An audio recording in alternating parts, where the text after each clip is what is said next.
জয় গুৰু শঙ্কৰ সৰ্বগুণাকৰ যাকেৰি নাহি কেও পাম তুহাৰী চৰণকো ৰেঙু শত কোটি বাৰেক কৰোঁ প্ৰণাম বাৰেক কৰোঁ প্ৰণাম কৃষ্ণ। আকৌ লাজ পালো ইয়াত আহি যে এই সমস্যাটো সকলোতে হৈছে, বাৰে বাৰে নকওঁ বুলি ভাবিলেও মানুহজনী যে চাপৰ ভগৱন্তৰ প্ৰতিটো খোজতে সেই অনুভৱটো কৰোৱাই থাকে। হয়তো আয়োজক সমিতিও গম নাপায় যে এঞ্জেলা চাংমা ইমান চুটি চাপৰ বুলি। আমাক যেতিয়াই আমন্ত্ৰণ জনাব, এতিয়াৰ পৰাটো কম লৈছো যে আমাক আমন্ত্ৰণ জনাওঁতেই কম হয় এখন পীড়াৰ ব্যৱস্থা কৰিব, নহয় এই ডাইচবোৰ অকণমান চাপৰ কৰিব, কাৰণ কথা কোৱা মানুহ চাপৰো থাকে। আজি আকৌ সেই কথাটো অনুভৱ কৰিলো নহয়, চাওকচোন। বাৰু যে কি নহওক, কাকডোঙা নৈ, দয়াং নৈ, নাম্বৰ অভয়াৰণ্য, নগা পাহাৰৰ সৌন্দৰ্যৰে আৱৰি ৰখা প্ৰতিগৰাকী কৃষিজীৱী অসমীয়া, প্ৰতিগৰাকী ভকত বৈষ্ণৱৰ চৰণত ব্ৰহ্মপুত্ৰৰ উত্তৰ পাৰৰ জীয়ৰী, ঢলে ধেমালি কৰা ধেমাজিৰ জীয়ৰী এঞ্জেলা চাংমাৰ তৰফৰ পৰা ভক্তিভৰা সেৱা নিবেদিছো। আশা কৰিছো আপোনালোক সকলো কুশলে আছে। এটি কাহিনীৰে কথাখিনি আৰম্ভ কৰিছো। ৰঘুগণে তত্ত্বজ্ঞানৰ বাবে যাত্ৰা কৰিছে। কপিল ঋষিৰ জৰিয়তে তত্ত্বজ্ঞান ল'ব, কিন্তু অহংকাৰ মনত যথেষ্ট। ৰথখনত গৈ থাকোঁতে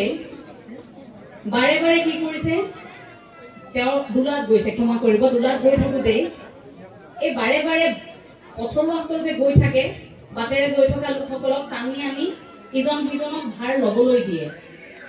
ভয়তে লোকসকল ৰাস্তাৰ পৰা পলাইছে, কাৰণ ভাৰখন দাঙিব নোৱাৰিলে ৰজাই তেতিয়া গালিৰ শপনি পাৰিছে। কিন্তু তত্ত্বজ্ঞানৰ বাবে তেওঁ গৈ আছে, কপিল ঋষিক এবাৰ লগ পাবৰ বাবে। বাটে পথে গৈ থকা লোকসকলক টানি টানি অনাত শেষত খবৰটো বিয়পি পৰিছে যে এই দিশে বোলে ৰজা আহি আছে। ৰজাই যাকে তাকে টানি আনিছে ভাৰ ল'বৰ বাবে, গতিকে পথৰ পৰা সকলো আঁতৰি দিছে। এখন নৈৰ পাৰত তেতিয়া আকৌ সাধাৰণ বেশভূষাত ভৰত ঘূৰি ফুৰিছে। তেনে সময়তে আকৌ ভৰতক দেখা পাই লগে লগে ৰজাই ভাবিছে যে সাধাৰণ মানুহ, গতিকে মাতি আনি কি কৰিছে, দোলাখন ল'বলৈ দিলে। দোলাখন লৈ গৈ আছে, একো মাত মতা নাই, যথেষ্ট পাহুৱালো আছিল, দোলাখন লৈ গৈ আছে। কিন্তু মাজে মাজে তেওঁৰ এটা চিন্তা, অকণমান হৃদয়ত সহানুভূতি, মানৱতা গদগদ হৈ থকা এজন ব্যক্তি বুলি জানো, তত্ত্বজ্ঞানেৰে সমৃদ্ধ। এই মাজে মাজে পৰুৱা গছকো বুলি কিবা এটা মোৰ গছকত মৰিবই নেকি এই ভাবি মাজে মাজে জপিয়াই দিয়ে। ৰজাই ভাবে কি হৈছে, এই ভালকৈ লোৱা নাই নেকি, ৰজাই কষ্ট পাইছে, খলা বমা হৈছে অকণমান, আকৌ জপিয়াই দিয়ে। ক'ৰবাত কোনোবাখিনিত খৰ হৈ যায়, কোনোবাখিনিত ৰৈ ৰৈ যায়। ৰজাই বোলে কি হৈছে, বাকী ভাৰী কেইজনক সুধিছে, মানে কি হৈছে কি কথাটো, মই যে অসুবিধা পাইছো দোলাখনত যাবলৈ। এতিয়া বাকী কেইজনক কৈছে, এই যে নতুনকে এইজনক যে আপুনি দিছে, এই তেখেতে খেলি মেলিটো কৰিছে। বোলে কি কৰিছে, তেওঁ নিজৰ মতে গৈ থাকে, মাজে মাজে দেখোন জপিয়াই দিয়ে, মাজে মাজে দেখোন খৰ কৈ যায়, মাজে মাজে ৰৈ দিয়ে। তেতিয়া ৰজাই তেওঁক লগে লগে ৰাখিছে, দোলাখন ৰাখি লগে লগে কৈছে, কি হৈছে, তুমি কিয় নিজৰ মতে যাবলৈ আৰম্ভ কৰিছা?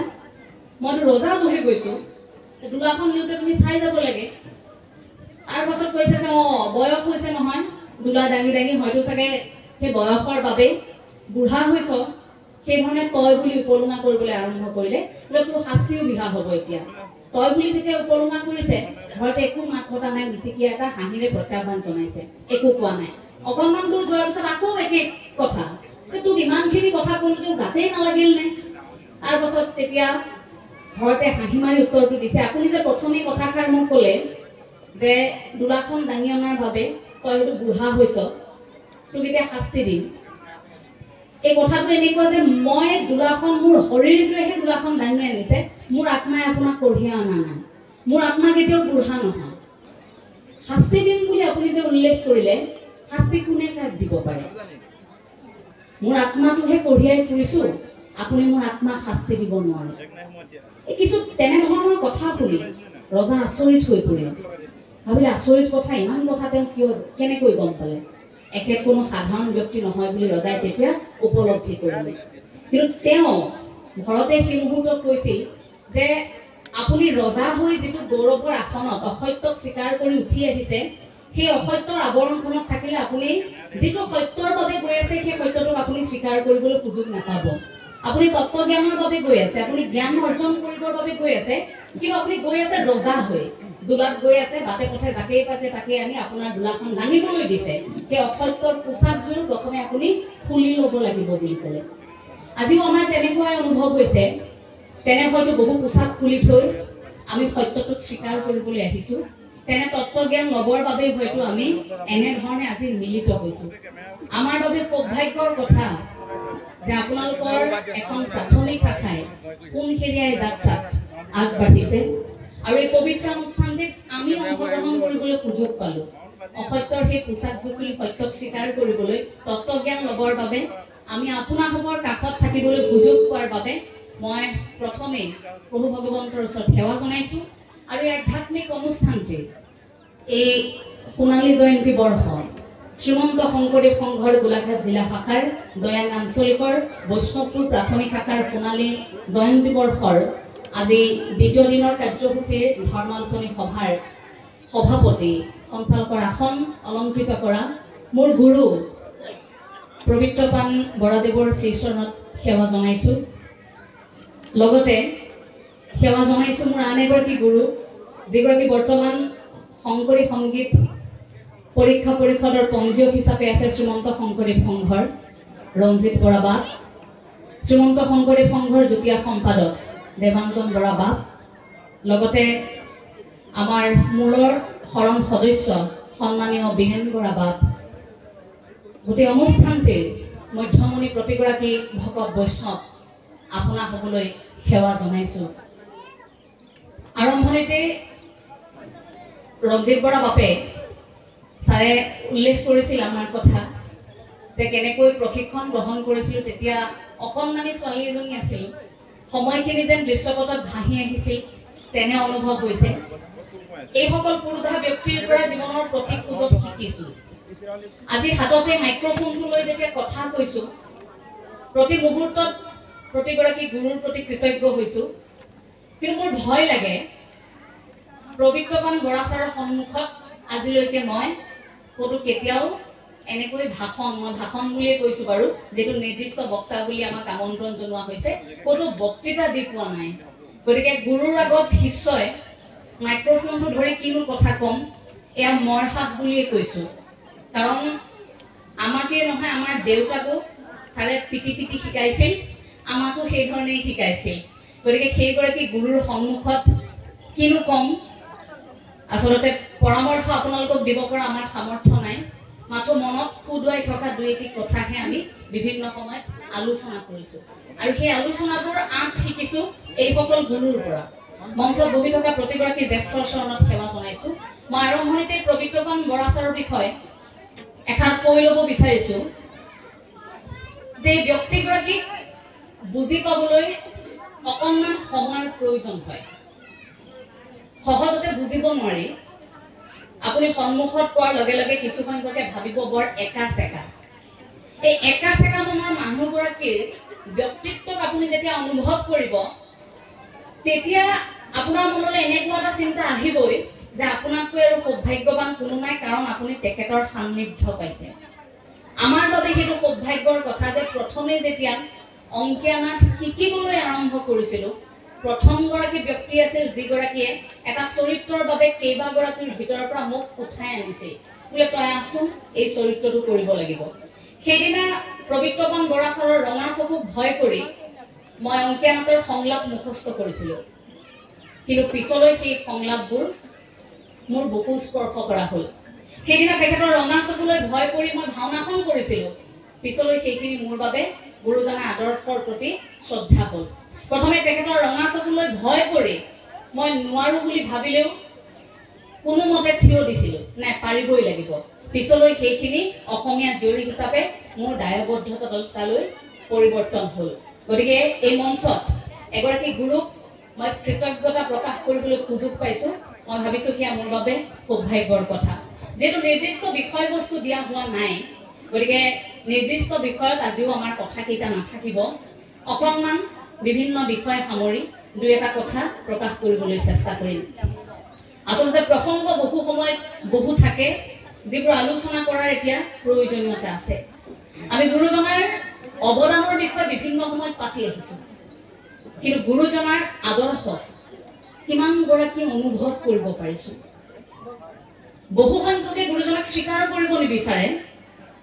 সেই সকল কথা আমি বাদ দিলো কিন্তু যিসকলে আমি স্বীকাৰ কৰো সেই সকলে গুৰুজনৰ আদৰ্শ কিমান গ্ৰহণ কৰিছো এটা আমাৰ বাবে বৰ ডাঙৰ কথা আমি এতিয়া যদি ভাবো পৃথিৱীৰ অসুখ হৈছে পৃথিৱীৰ অসুখ হলে মানুহৰ যেনেকৈ অসুখ হয় সেই অসুখ হোৱাৰ লগে লগে ঔষধ খাও ভাল হয় কিন্তু পৃথিৱীৰ এতিয়া যেটো বেমাৰ হৈছে যেটো অসুখ হৈছে সমাজৰ যেটো বেমাৰ হৈছে সমাজৰ এই অসুখ কিন্তু কেৱল আধ্যাত্মিকতাইহে দূৰ কৰিব পাৰে অৰ্থাৎ পৃথিৱীৰ যে অসুখ হৈছে সেই অসুখৰ একমাত্ৰ ঔষধ হৈছে এতিয়া আধ্যাত্মিকতা আধ্যাত্মিকতা নামৰ ঔষধটো সেৱন কৰাৰ ফলতহে আমিবোৰ কিন্তু সুস্থ হৈ থাকিম সেই অসুখবোৰ নোহোৱা কৰিবৰ বাবে আমি প্ৰতিগৰাকী অসমীয়াই কিন্তু আৰম্ভণিতে পণ ল'ব লাগিব আমি আৰম্ভণিতে ধ্ৰুৱৰ পৰা যদি আৰম্ভ কৰো সেই উত্তানপাত ৰজাৰ কোচত নবহি ঠেক পতা ধ্ৰুৱক নাৰদে কেনেকৈ অন্তৰাত্মা শুদ্ধিৰ কথা শিকাইছিল ভাবিছিল 5 বছৰীয়া ধ্ৰুৱ গতিকে প্ৰথমে স্নান কৰি বাহ্যিকভাৱে তেওঁ শুদ্ধ হ'বলৈ কওঁ তাৰ পাছত অন্তৰাত্মা শুদ্ধিৰ কথা কওঁ আমি মানুহবোৰেও তেনেকৈ সাৰ্ফ সাবুন ঠিকেই লগাইছো অন্যান্য প্ৰসাধনৰ সামগ্ৰী ঠিকেই ব্যৱহাৰ কৰিছো বাহিৰটো ধুনীয়া কৰি ৰাখিছো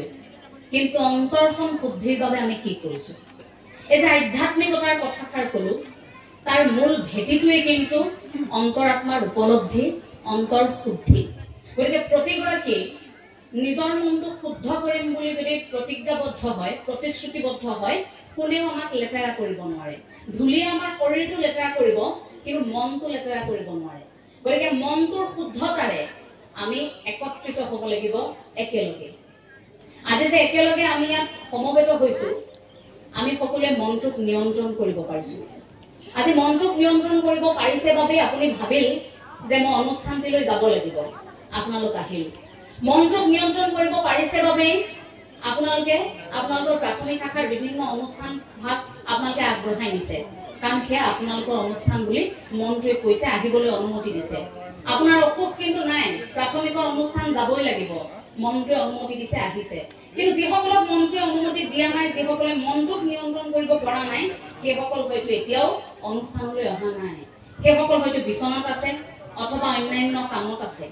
মনটোক যিসকলে নিয়ন্ত্ৰণ কৰিব পৰা নাই গতিকে এই মনুষ্যৰ শৰীৰটো কঢ়িয়াই ফুৰোতে প্ৰথম কথাটোৱে কি মনটো যে মনটো থাকিলেহে মনটো নিয়ন্ত্ৰণ হৈ থাকিলেহে আপুনি মই মানুহ সেই আত্মাটো যে কঢ়িয়াই লৈ ফুৰিছো এটা উপলব্ধি গতিকে মনটোত প্ৰতি ঘণ্টাত প্ৰায় 12 পৰা 60,000 আমাৰ চিন্তা আহে সেই চিন্তাৰ অধিকাংশই বেবেৰিবান অধিকাংশই বিশৃংখল চিন্তাই আমাক আগুৰি ধৰে গতিকে সেই চিন্তাৰ মাজত আমি উপলব্ধি কৰিব লাগিব চিন্তাবোৰ কোন দিশে গতি কৰিলে আমি ভাবি থকা সেই লক্ষ্যটোত উপনীত হ'ম সেই মনটোক নিয়ন্ত্ৰণ কৰিবৰ বাবে আমাক এজন গুৰুৱে বাৰুকৈ শিকাই থৈ গৈছিল যিগৰাকী গুৰুৰ বাবে আপুনি মই এতিয়া গদগদ বুকু ফিন্দাই থাকো আপুনি মই অসমীয়া সেইগৰাকী গুৰু জগত গুৰু শ্ৰীমন্ত শংকৰদেৱ গুৰুজনাই আমি কেনেকৈ থাকিব লাগে কেনেকৈ আবেগক নিয়ন্ত্ৰণ কৰিব লাগে মনক নিয়ন্ত্ৰণ কৰিব লাগে সমাজত থাকিব লাগে ব্যক্তিগত আচৰণ কেনেকুৱা হয় সামাজিক আচৰণ কেনেকুৱা হয় ব্যক্তিগত দায়বদ্ধতা কেনেকুৱা হয় সামাজিক দায়বদ্ধতা কেনেকুৱা হয় গুৰুজনাই সেই কথাখিনি কৈ থৈ গৈছে সেইহে আৰম্ভণিতে কৈছো যে আমি গুৰুজনাৰ ব্যক্তিত্ব কেনেকৈ অনুভৱ কৰিব পাৰিছো আমি ঠিকই আছে গুৰুজনাৰ নাটখনৰ বিষয়ে জানিবলৈ চেষ্টা কৰিছো বৰগীত বাহিৰ জৰিয়তে আমি জানিবলৈ চেষ্টা কৰিছো কিন্তু গুৰুজনা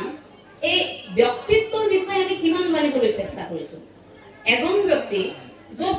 এটা সময়ত আলমদাৰীসকলে ভক্তি ৰসক প্ৰাধান্য দিয়া নাছিল তাৰ পাছত যেতিয়া নৱবৈষ্ণৱ আন্দোলনৰ সূচনা হ'ল ভক্তি ৰসক প্ৰাধান্য দিয়া হ'ল গুৰুজনাৰ প্ৰতি মাৰ্গতে ভক্তি ৰসক কিয় উপস্থাপন কৰিবলগীয়া হ'ল এই যে ৰঞ্জিত বৰা ছাৰে আৰম্ভণিতে কথাষাৰ কৈছিল যে আমি এটা সময়ত গছৰ বাকলি পিন্ধি আছিলো কেনেকৈ থাকিব লাগে আমি কিয় জনা নাছিলো অৰ্থাৎ গছৰ খুলুম পৰ্বতৰ গুহাত আমি বাস কৰি থকা জাতিয়ে আদিম মানুহে খেতি কৰিবলৈ জনা নাছিলো হাবিয়ে বননিয়ে ঘূৰি ঘূৰি এটা সময়ত কৃষি কৰ্ম কৰিবলৈ শিকিলো তাৰ পাছত লাহে লাহে আমি সেই নৈপৰীয়া জাতিটো আমি নৈৰ পাৰত চিঞৰি চিঞৰি নাম গাই থকা জাতিটোৱে নামঘৰত একেলগে আহি নাম ল'বলৈ শিকিলো কেনেকৈ শিকিলো, কাৰ বাবে শিকিলো, সমাজ পাতি বাস কৰিবলৈ শিকিলো, কাৰ বাবে শিকিলো, কেনেকৈ শিকিলো, নামঘৰ প্ৰতিষ্ঠা কৰি থৈ যোৱা হ'ল, কিয় কৰি থৈ যোৱা হ'ল, আপোনাক মোক হাই কজিয়া কৰিবৰ বাবে নহয়। এখন সমাজ আমাক দি থৈ গ'ল, সেইখন সমাজত আপুনি মই থাকিব পৰা নাই, সেইবাবে মানুহে আমাক কি কয় বোলে শংকৰে পাতে ভকতে ভাঙে, ভাঙিছো আপুনি মই। সেই আদৰ্শটো কৰবাত আপুনি মই আঘাত কৰিছো।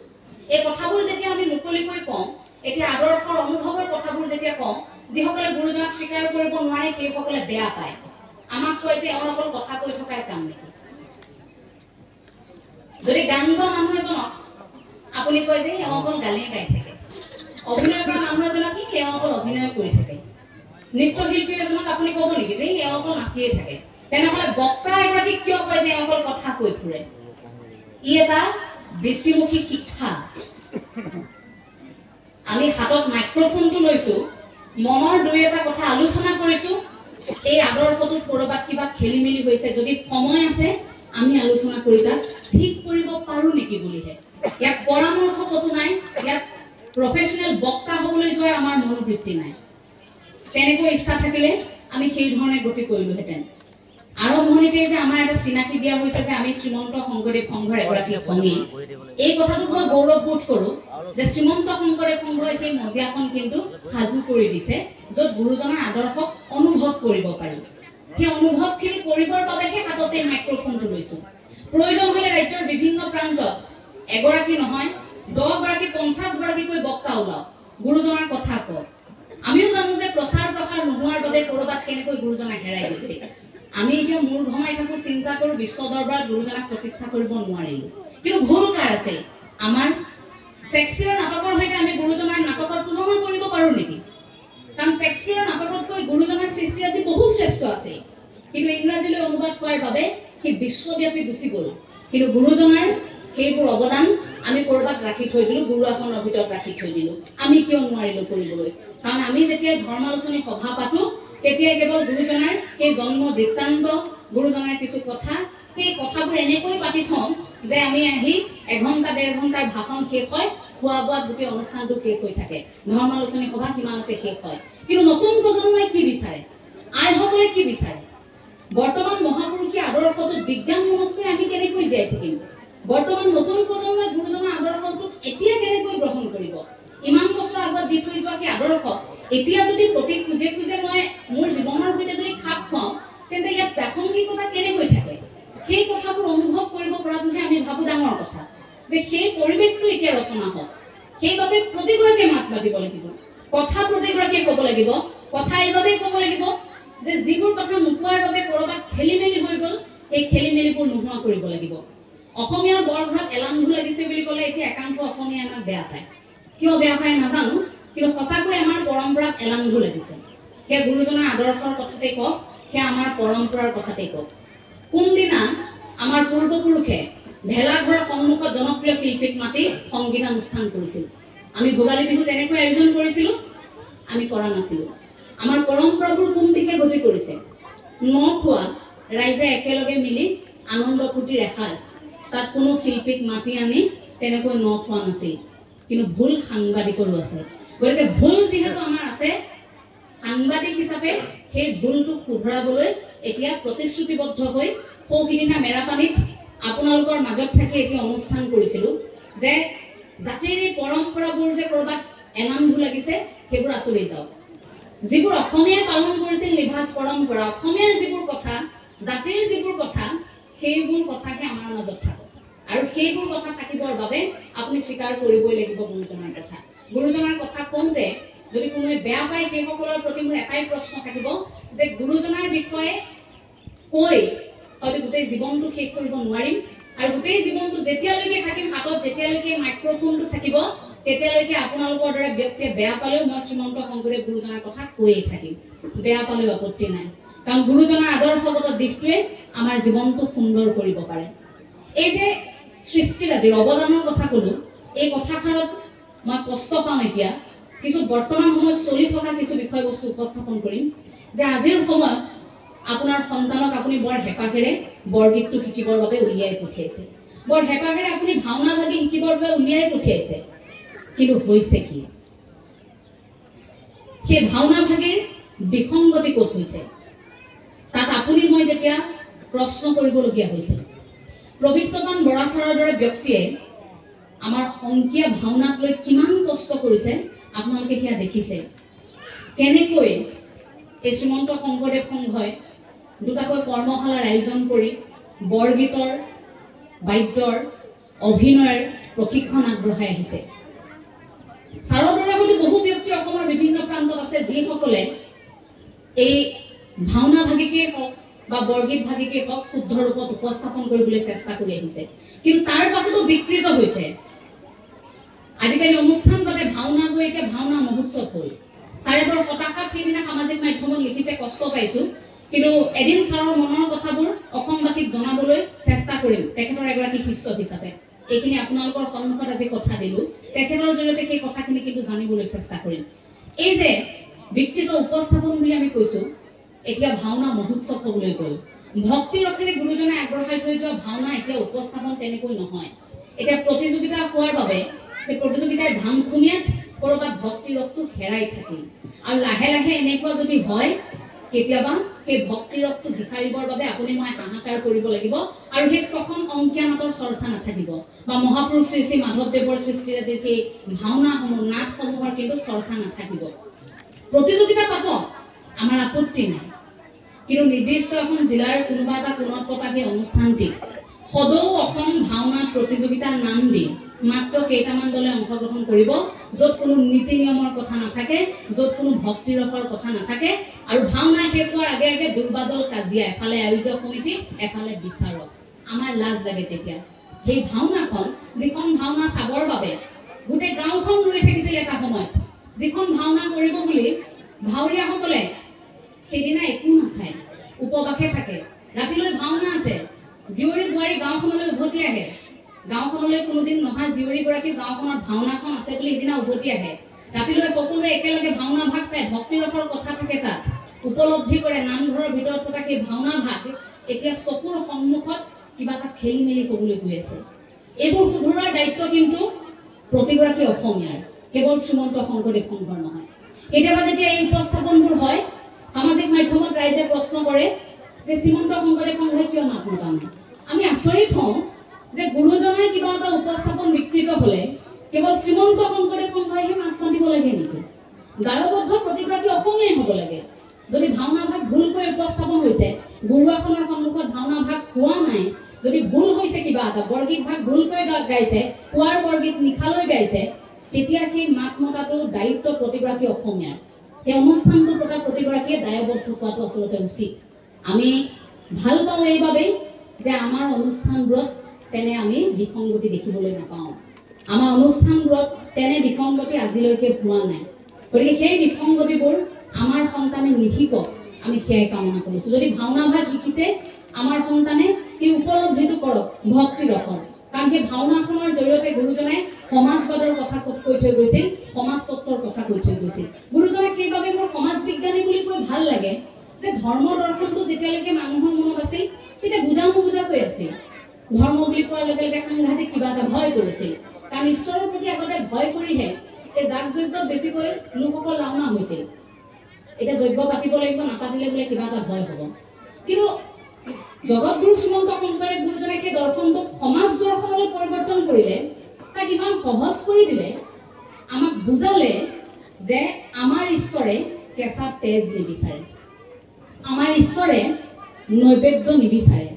আমাৰ ঈশ্বৰে মোটাঅংক দক্ষিণা নিবিচাৰে একো নিদিয়াকৈও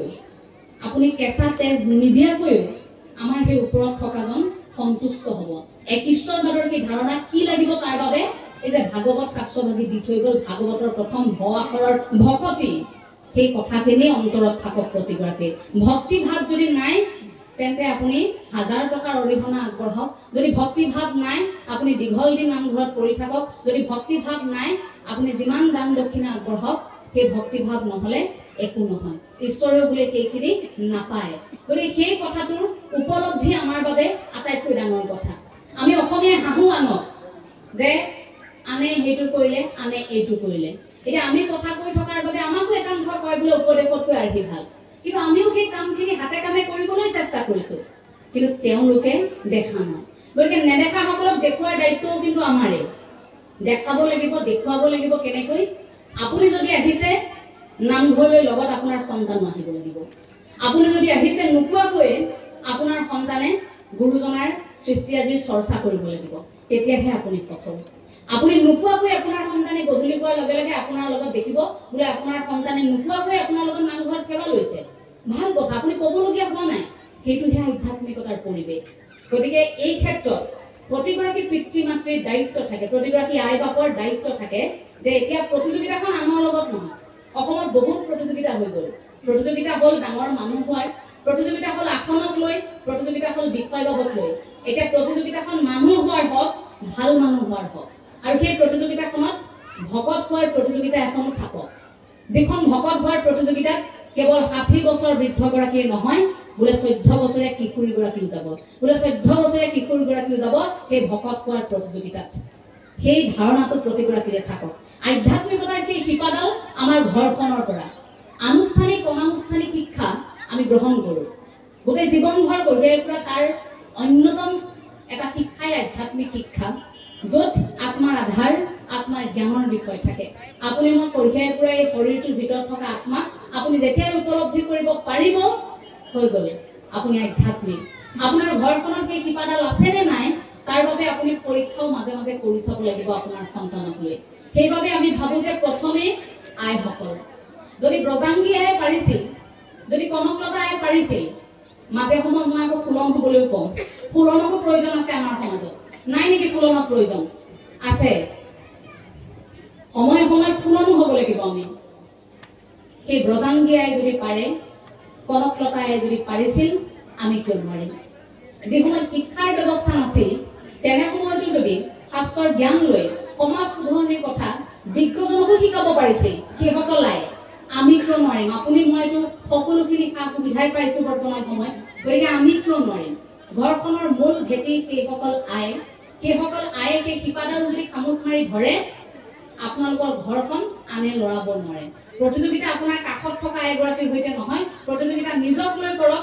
আপোনাৰ সন্তানক সন্মুখত ৰাখি কৰক সেই তেতিয়াই আমি ভাবো যে আইসকলে শিপাডাল ধৰাৰ পাছত আপুনি গোটেই ঘৰখন আধ্যাত্মিক এটা পৰিৱেশেৰে জীপাল হৈ পৰিব আৰু এখন ঘৰ আধ্যাত্মিকতাৰে থকাৰ পাছত আপুনি হাঁহি বিয়ৈ কৰিবলগীয়া নহয় সেইদিনা এখন বৃদ্ধাশ্ৰমৰ এটি অনুষ্ঠানলৈ গৈছিলো সেই অনুষ্ঠানটিলৈ গৈ কোনোবাখিনিত মনটো বেয়া লাগিছে কিন্তু তেখেতলোকৰ সন্মুখত দেখুৱাব পৰা নাই কাৰণ ঘৰখনে এৰি থৈ যোৱাৰ পাছত সেইসকল ব্যক্তিয়ে নতুনকৈ জীয়াবলৈ শিকিছে এখন বৃদ্ধাশ্ৰমত এইটো আজিকালি আপোনাৰ মোৰ বাবে এটা সঁচা কথা এটা সঁচা কাহিনী হৈ পৰিছে আপুনি অনুমান কৰকচোন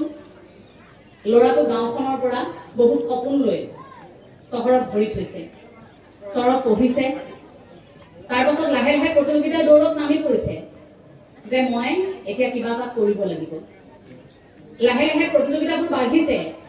ল'ৰাটোৰ বা ছোৱালীজনীৰ মনত সেই কথাটো বেছিকৈ শিপাইছে নাই সোনকালে চাকৰি এটা কৰিব লাগিব লাহে লাহে লোভনীয় বেতনটো মনত সোমাইছে কিবা এটা কৰিবই লাগিব সেই লোভনীয় বেতনটোৱে কৰবাত কেতিয়াবা লৈ গৈছে উৰুৱাই বহিৰাজ্যলৈ অথবা বহিদেশলৈ গুচি গ'ল অন্য প্ৰান্তলৈ ইয়াত ৰৈ গ'ল তেওঁ পিতৃ মাতৃ কেতিয়াবা অসুস্থ হৈছে ঘূৰি আহিব পৰা নাই সময়মতে চাকৰিৰ কথা উভতি আহিব নোৱাৰে এখন সঁচা ছবি আৰু তেনেকুৱা এটা সময়তে আপুনি মই এতিয়া স্বীকাৰ কৰিবই লাগিব যে এতিয়া অন্ততঃ কৃষকসকলক জীয়াই থাকিবৰ বাবে এখন বৃদ্ধাশ্ৰমৰ প্ৰয়োজনীয়তা আছে কিন্তু যদি আধ্যাত্মিকতাৰে আমিবোৰ জীপাল হৈ থাকো ঈশ্বৰমুখী যদি চিন্তাধাৰাত থাকো তেন্তে হয়তো তেনে বৃদ্ধাশ্ৰমৰ প্ৰসংগ লাহে লাহে আমাৰ মাজৰ পৰা নোহোৱা হৈ যাব আপুনি চাব গ্ৰাম্যাঞ্চলৰ তুলনাত চহৰ অঞ্চলত বৃদ্ধাশ্ৰমৰ প্ৰয়োজনীয়তা বেছি গ্ৰাম্যাঞ্চলত নহয় যৌথ পৰিয়াল মৰমেৰে আৱৰি ৰাখিছিল সকলোৱে কিন্তু এতিয়া লাহে লাহে সেই পৰিয়ালবোৰ ভাঙি আমি ব্যক্তিগত স্বাৰ্থৰ এটা আন্ধাৰ কোঠাত লাহে লাহে নিজক বন্দী কৰিছো আৰু সেই স্বাৰ্থটো পূৰণ কৰিবলৈ ইমান দৌৰিছো নালাগে আমাক সম্পৰ্ক নালাগে পেহী মাহী জেঠাই জেঠু নালাগে আমাক পৰিয়ালৰ কোনো অঙহী বঙহী মই হৈ থাকিম মই কাম কৰিম মোৰ চাকৰি আছে মোৰ চৰকাৰী চাকৰি মোৰ মা দেউতাক লৈ মই কাম কৰিম এই যে দেৱাংজন বৰাবতে যে ক'লে মোৰ দেউতা মোৰ মা মোৰ গাড়ী মোৰ সম্পত্তি এই শব্দটোতে কৰবাত শেষ হৈ গৈছে সেই শব্দটোৰ বাবে আধ্যাত্মিকতাৰ উপলব্ধিটো আমাৰ যেন নোহোৱা হৈ গৈছে